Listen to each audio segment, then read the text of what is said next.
I-40 back open this morning after being shut down for nearly 5 hours yesterday after a man threatened to jump from an overpass. Police say they were forced to close down both directions of I-40 near Louisiana and San Mateo because some drivers were encouraging him to jump. It took authorities about 5 hours to talk the man down. He's now recovering at a hospital this morning. Traffic congestion down Central will be the hot topic tonight. City officials say they have a plan to fix it with a BRT system. It's like a rail system on wheels. But some neighbors say when it comes, it's going to be a major safety concern as it's planned right now. News 13's Catherine Rizzone is out live at Stanford and Central with more. Catherine? Well, that's right, Matt. ABQ Ride says they've met with groups over the past 2 years and have even adjusted their plans according to feedback. But one group says it's still not enough. The safety and the traffic accessibility are the two. University Heights Association President Joe Gallego says those are his UNM neighborhood's top 2 concerns when it comes to the way the bus rapid transit plans are drawn up right now. The BRT plan calls for a special lane dedicated to only buses on Central from 98th to Tramway. It's supposed to speed things up for drivers and commuters. That extra lane, though, means big changes, including doing away with many left turn lanes on Central. Gallego says that could have a negative impact on businesses and emergency responders. He says the plan allows U-turns in certain places, but that's a safety concern because of the traffic congestion Central sees every day. Gallegos is now encouraging people to come out and speak up before the plans are put into place.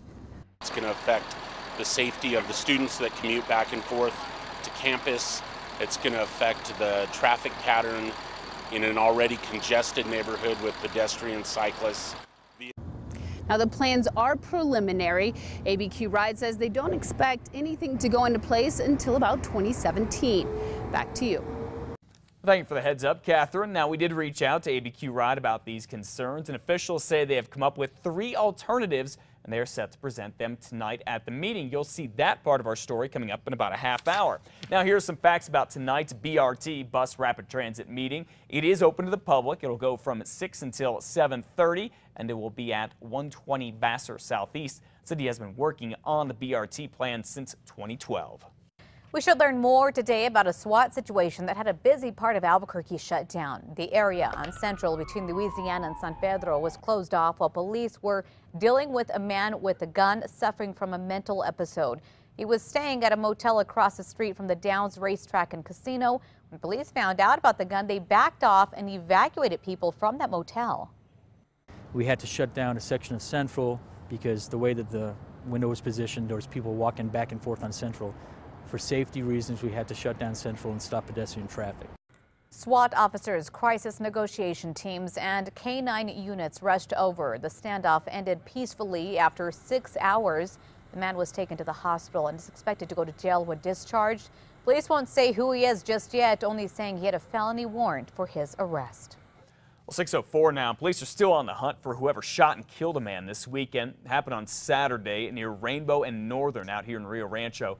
Officers say when they got to the area, they found a man in his 30s who had been shot and killed. Police locked down the area but could not find the shooter. One of the men arrested for killing a man and dumping his body remains in jail this morning after being handed a hefty bond. Police say Danny Trujillo was one of 2 men who shot and killed Eloy Leyva in October. According to a criminal complaint, the murder was sparked because of a fight over Leyva's ex-girlfriend. Leyva's body was found on the road to the Sandia Crest on Saturday. A judge told Trujillo he was a danger to the community.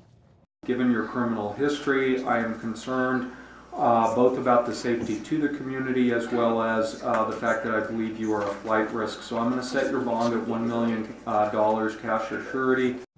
The other suspect, Ignacio Gallegos, was arrested in Lubbock Friday morning. No word on when he will face a judge.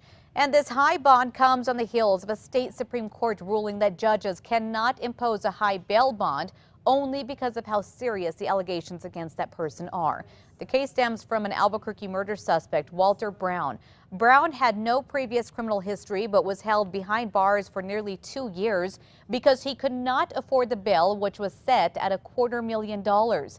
The Supreme Court ordered him released in April. Republicans are getting ready for what's sure to be a busy session come January in the Roundhouse as they lead the State House for the first time in about 60 years.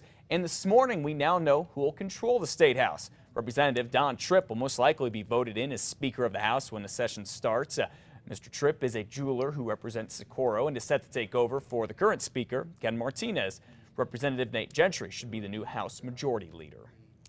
Well, the VA healthcare system in New Mexico is getting a new director. Andrew Welch is now responsible for the VA hospital here in the Duke City and 11 of its outpatient clinics. He used to be the leader of the VA in Amarillo. Welch is taking over after a national audit showed more than 1,000 veterans in the state had been waiting 3 months or more just to get an appointment. Well, hundreds came to the Duke City this weekend for the Breaking Bad Fan Fest. There's always a fear that some fans could take it too far. People from all over the globe came to the Duke City to celebrate the hit series. But we learned some of the people who live at the filming locations weren't so happy with the nonstop visits from fans. Walter White's home in the Heights, for example, gets a lot of attention. It's Fran Padilla's home. Padilla and some of her neighbors are leery of these types of events. We started getting a lot of people that just felt they had the right to come up on the driveway, and some idiots try to throw pizzas on the roof. Padilla says she loves Breaking Bad and most of its fans, but says 75 cars pull up in front of her house on an average weekend day.